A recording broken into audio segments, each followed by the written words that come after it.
ऊपर भी बीजेपी की सरकार, नीचे भी बीजेपी की सरकार। जी फिर कहते हैं डबल इंजन सरकार है, जी यहाँ भी डबल इंजन सरकार है। क्या बात, दंगे वहीं के होते हैं जहाँ डबल इंजन सरकार है। जी जी महिलाओं के रेप हो रहे हैं, उन्हें नंगा करके घुमाया जा रहा है। इससे ज़्यादा हमारे देश के लिए क्या शर्म की बात होगी। किसी को आदेश नहीं है वहाँ कार्रवाई करने का, सबको ये आप होने दो जो हो रहा है। हमारे विधायक जी बताएंगे। जी भाई विकास पुरुष है, अब देखना, अब 6 महीने में, साल में सारी सड़कें बनेंगी। क्यों? इलेक्शन सिर पे आ गया, जी। वोट लेने के टाइम विकास पुरुष बनेंगे वो सिर्फ इस करके क्यों इलेक्शन सिर पे आ गया। अब 3 बार लालू पर आ गया हूँ, लेकिन सिर्फ फोटो खिंचवाने के लिए नहीं गए। दूसरी पार्टियों से आई हुए सब बीजेपी में बैठे हैं जी, जी। और सब यहाँ मलाई चाट रहे हैं। सबसे पहले तो आपको बधाई हो।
की वंदे मातरम, वंदे मातरम, वंदे मातरम, भारत माता की जय, भारत माता की जय। देख रहे हैं GNA 24। मैं हूं आपका दोस्त रवि गोस्वामी। दोस्तों आज पहुंचे हैं घरौंडा हलके के गांव जमालपुर में, और जमालपुर में आप देख सकते हैं बड़ी भारी संख्या में लोग इकट्ठा हैं और यहां पर एडवोकेट निर्मल सिंह स्टोंडी पहुंचे हैं। जैसा कि आप सभी लोग जानते हैं आज 15 अगस्त 2023 77वां स्वतंत्रता दिवस पूरा देश मना रहा है। आज जमालपुर गांव में एडवोकेट निर्मल सिंह स्टोंडी जो आम आदमी पार्टी के नेता हैं वो पहुंचे हैं और उन्होंने ध्वजारोहण करके यहाँ जमालपुर गांव में लोगों को संबोधित किया। लोगों ने बड़े जोश के साथ उनका स्वागत किया। ये सभी से बात करेंगे। सबसे पहले बात करते हैं एडवोकेट निर्मल सिंह स्टोंडी से। निर्मल जी आज जमालपुर पहुंचे हैं, क्या संदेश आज आज़ादी के इस पर्व पे देना चाहेंगे?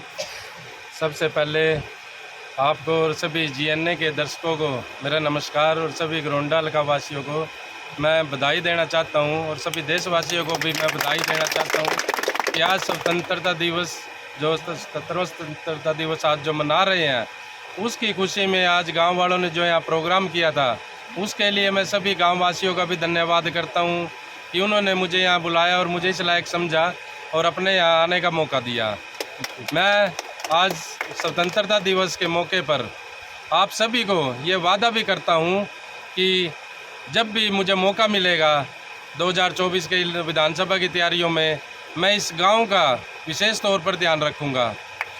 आज स्वतंत्रता दिवस के मौके पर हमें इस बात की खुशी है कि हम जो 1947 में जो हमारा देश आज़ाद हुआ था, उसके लिए हम सब जो हमारे स्वतंत्रता सेनानी हैं, सबसे पहले उन सब का आभार व्यक्त करते हैं, क्योंकि 200 साल हम गुलाम रहे और उसके बाद हमारे उन्हीं स्वतंत्रता सेनानी महात्मा गांधी जी, भगत सिंह जी, बिस्मिल जी और भी हमारे लाला लाजपत राय जी, जिन्होंने हमारे लिए कुर्बानियाँ दी हैं, आज हमारे लिए उनको याद करने का वक्त है। उन्हीं की वजह से आज हम खुली हवा में सांस ले रहे हैं, और आज जो हम अपनी स्वतंत्रता की उसमें हम अपना जो संवैधानिक जो हमें आज़ादी मिली है, उसके लिए भी हम सभी देशवासी उनका आभार व्यक्त करते हैं। हमारे देश में अलग अलग राज्य हैं, अलग अलग धर्म हैं, अलग अलग भाषा हैं, लेकिन 15 अगस्त के दिन सभी एक ही नारा होता है, भारत माता की जय, वंदे मातरम। सभी एक होकर, पूरा देश एक होकर इस पर्व को मनाता है, क्योंकि ये पर्व हमारे लिए आम पर्व नहीं है। इससे बड़ा कोई हमारे लिए पर्व नहीं हो सकता, क्योंकि आज़ादी से बड़ी कोई हमारे लिए धर्म और सब कुछ इसमें आ जाता है। जी हम इस मौके पर बधाई देते हैं और उम्मीद करते हैं कि सभी एक होकर आगे अपने देश को, अपने प्रदेश को, अपने हलके को सभी एक होकर इन अपना जो दूसरी ताकतें हैं जो हमें तोड़ने की कोशिश कर रही हैं उनसे दूर रहकर आगे ले जाने का काम करेंगे। वकील साहब, जैसा कि आपने बताया कि बहुत सारे जो हमारे स्वतंत्रता सेनानी थे, लाखों लोगों की जो है शहीदी हुई है, जब जाके हमें ये आज़ादी मिली है। लेकिन जैसी आज़ादी आज हम जी रहे हैं, अभी अगर मैं बात करूं हरियाणा की नूह का एक ताज़ा मामला हुआ है मेवात में। कुछ लोग क्या इस भाईचारे को बिगाड़ना चाहते हैं, आप क्या कहना चाहेंगे इस बारे में? हमारे कुछ राजनीतिक दल हैं जो अपना राजनीतिक फ़ायदा उठाने के लिए नूह में, मणिपुर में और भी सभी जो हमारे राज्य हैं उनमें दंगे फैलाकर अपना राजनीतिक उल्लू सीधा करना चाहते हैं।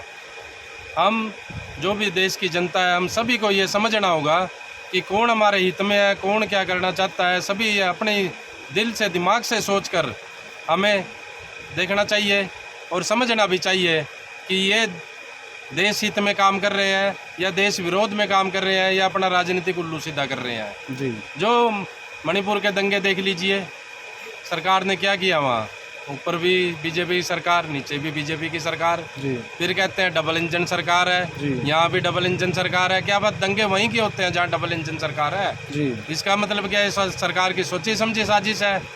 सरकार इनको रोकना नहीं चाहती, सरकार इनको और बढ़ावा देना चाहती है। आप बताइए हमारे प्रधानमंत्री जी ने क्या किया वहाँ मणिपुर में, हमारे यहीं देख लीजिए। हमारे अपना जो खट्टर साहब हैं, हमारे मुख्यमंत्री जी हैं, उन्होंने यहाँ रोकने के लिए क्या किया, सिर्फ एक वर्ग पर कार्रवाई की। भाई इनको भड़काया किसने है, ये प्री प्लान्ड साजिश थी। सबको पता चल चुका है, पूरे हरियाणा को पता चल चुका है आज कि ये सोची समझी साजिश के तहत दंगे करवाए गए हैं। क्या सरकार को नहीं पता था? सरकार के पास सारी इन्फॉर्मेशन थी, इनपुट था सब कुछ, लेकिन सरकार ने कुछ नहीं किया। सरकार चाहती थी यहाँ दंगे हों, ज़्यादा से ज़्यादा मरें और तुम अपनी राजनीतिक रोटियाँ सेको। वही मणिपुर में किया है। मणिपुर में एक देख लीजिए आप क्या गई है, जी जी महिलाओं के रेप हो रहे हैं, उन्हें नंगा करके घुमाया जा रहा है। इससे ज़्यादा हमारे देश के लिए क्या शर्म की बात होगी। सरेआम थाने लूटे जा रहे हैं, मर्डर हो रहे हैं, आर्मी और पुलिस खड़े होकर तमाशा देख रही है। किसी को आदेश नहीं है वहाँ कार्रवाई करने का, सबको ये आप होने दो जो हो रहा है, आगे उस चीज़ का राजनीतिक रोटियां सेकेंगे। ये करवाए जा रहे हैं, प्री प्लान्ड है ये सब कुछ, और सरकार इनको रोकना नहीं चाहती, बढ़ाना चाहती है। ये सरकार अपने काम के नाम पर वोट नहीं मांगती, ये सरकार वोट मांगती है हिंदू मुसलमान के नाम पे, भाइयों को लड़वाने के नाम पे, पाकिस्तान के नाम पे, चाइना के नाम पे। अरे मोदी साहब, आप एक काम बता दीजिए जिसके नाम पर आप वोट मांगते हैं। विकास के नाम पर मांग कर दिखाइए, महंगाई ख़त्म हुई है उसके नाम पर मांग कर दिखाइए, भ्रष्टाचार ख़त्म किया है तो उसके नाम पर मांग कर दिखाइए। क्या देश की जनता को अपने बच्चे पालने के हक नहीं है? क्या उनके ऊपर अपना कोई जिम्मेवारियां नहीं है? इनका भी दिल करता है अपने बच्चों के लिए बढ़िया भविष्य करें, ये उनके बढ़िया स्कूल में भेजें, उनको बढ़िया उनके लिए घर बनाएं। सारा पैसा इनका सिर्फ टैक्स में जा रहा है, भ्रष्टाचार में जा रहा है, और सरकार इसके लिए कुछ नहीं कर रही। रोज इनको लाइनों में लगा कर रख रखा है। 9 साल से कभी आधार कार्ड की लाइन में लगे हैं, कभी बैंक खाते की लाइन में लगे हैं, कभी पैन कार्ड से ऐड करवा लो आधार कार्ड को, फिर फैमिली आईडी बनवा दी, फैमिली आईडी को अब वोटर कार्ड से लिंक कराओ।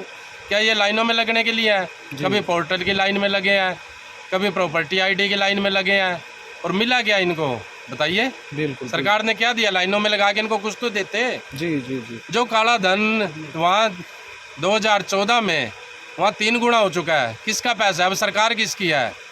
जितना 70 साल में हुआ, 8 साल में 3 गुना हो गया, 9 साल में वहाँ। तो अब किसका पैसा जा रहा है? ऊपर नीचे किसकी सरकार है? आपको पता है, बीजेपी की सरकार है। तो काला धन किसका गया वहाँ?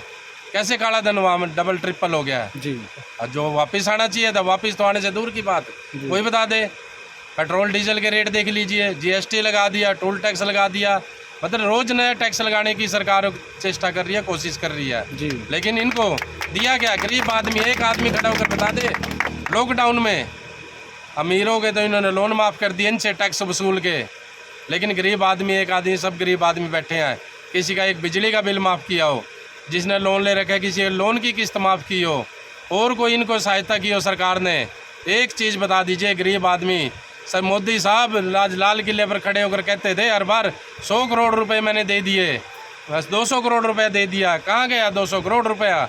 जनता के पास तो पहुंचा नहीं, वो उल्टा उनके पूंजीपतियों दोस्तों के पास पहुंच गया जी, और उनके लोन माफ कर दिए। जी जी, टैक्स की और विकास की आपने बात की। हालांकि आज आज़ादी का पर्व हम आज मना रहे हैं, लेकिन ये बातें भी ज़रूरी है। आप घरौंडा पे आ जाते हैं, विकास की बात करते हैं। अभी मैं पनौड़ी घरौंडा से पहले पनौड़ी आया और पनौड़ी से जमालपुर, आप ही इसी रास्ते से आए होंगे।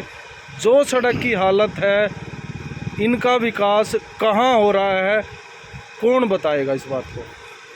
हमारे विधायक जी बताएंगे जी, या मैं चाहता हूँ आप भी उनसे सवाल कीजिए। जी। मैं आपसे रिक्वेस्ट करता हूँ, जी भाई विकास पुरुष है, अब देखना अब 6 महीने में, साल में सारी सड़कें बनेंगी। क्यों? इलेक्शन सिर पे आ गया जी 5 साल धक्के खाए पब्लिक ने। जी अब वोट लेने के टाइम विकास पुरुष बनेंगे वो सिर्फ इस करके क्यों इलेक्शन सिर पे आ गया। अब एक बार सड़कें बनेंगी, 5 साल उनकी सुध लेने वाला नहीं है कोई। जी सभी सड़कें, कोई सी सड़क पे आप चले जाइए। जी आप, मैं कहता हूँ हमारे विधायक जी पीछे लालूपुरा गए हुए थे, अभी 3 बार लालूपुरा गया हूँ, लेकिन सिर्फ फोटो खिंचवाने के लिए नहीं गए।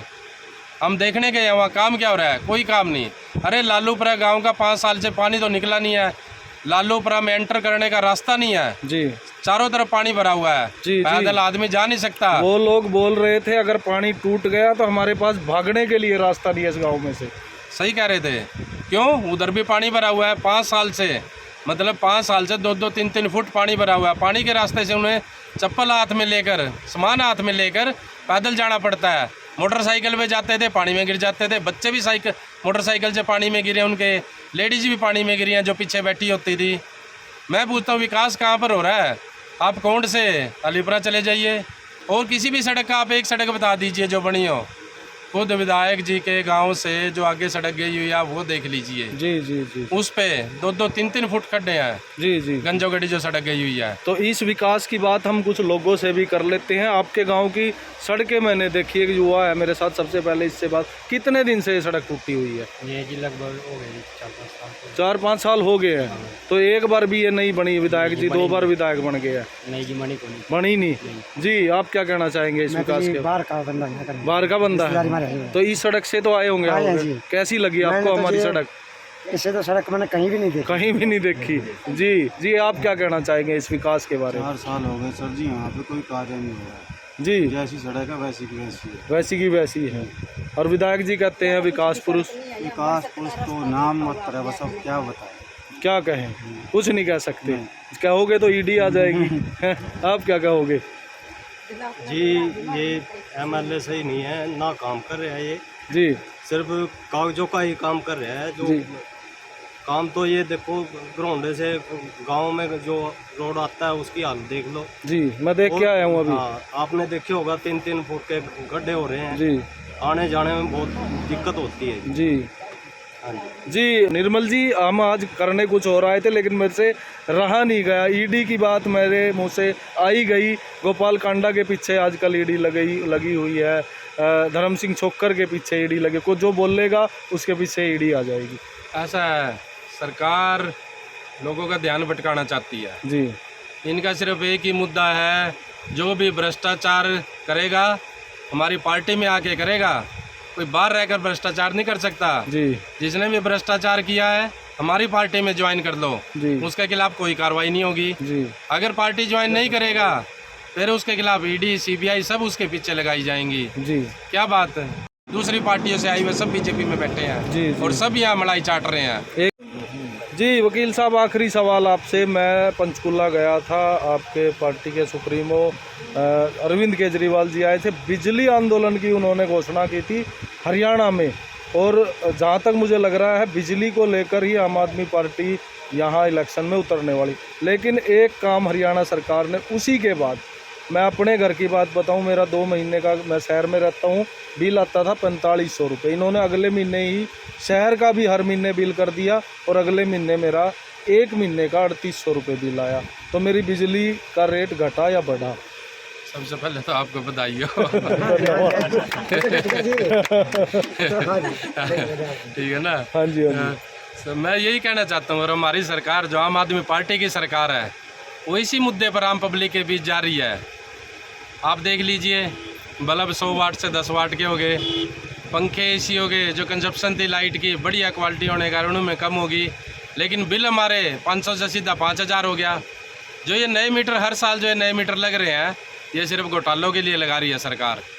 3-3 महीने का जो सरकार अब सरचार्ज और सिक्योरिटी के नाम पे लोगों को लूट रही है, जो उनके सबसे टॉप के बिल आ रहे हैं साल में, जो 3 बिल सबसे बड़े बिल हैं, उनको सिक्योरिटी के नाम पे जो सरकार कह के इनसे पैसा लूट रही है, अरबों खरबों रुपया सरकार ने आम पब्लिक से लूट लिया।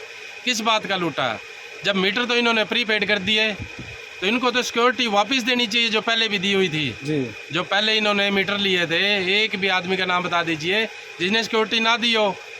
तो अब 3-3 महीने की सिक्योरिटी किस लिए, जब मीटर हमारे प्रीपेड हो गए, जी तो इनको तो सिक्योरिटी पहले ही वापस देनी चाहिए।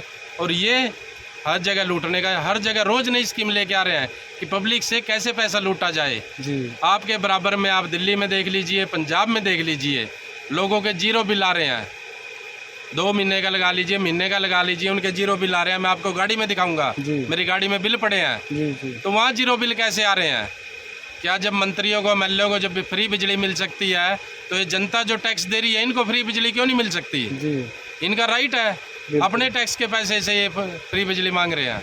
तो और हमारे आज केजरीवाल जी भी कहते हैं, जी जो भी लाइट दे रहा हूँ, अगर मैंने शिक्षा दी है, आप शिक्षा देख लीजिए। मैं कहता हूँ आप एक दिन दिल्ली चलिए हमारे साथ, आपको वहाँ के स्कूल दिखाऊंगा मैं, किस लेवल के स्कूल बना दिए उन्होंने।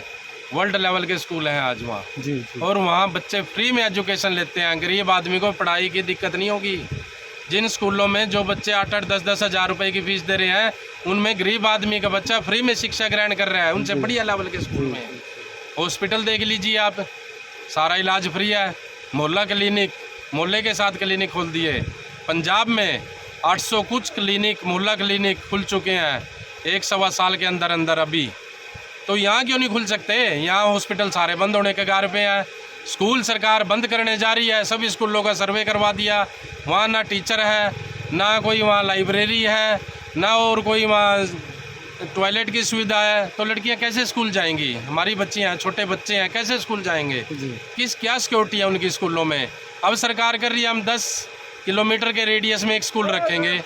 ये गरीब आदमी किसकी हिम्मत है जो 10 किलोमीटर अपनी बच्चियों को वहाँ स्कूल में भेज देगा? कोई भेज सकता है? सरकार ने कर दिया, हम 6 साल से पहले एडमिशन नहीं लेंगे। सिर्फ एक ये स्कूल बंद करने का तरीका है। 6 साल तक किसका बच्चा घर बैठेगा? फिर वो वेट करेगा 6 साल का होगा जब मैं स्कूल भेजूंगा।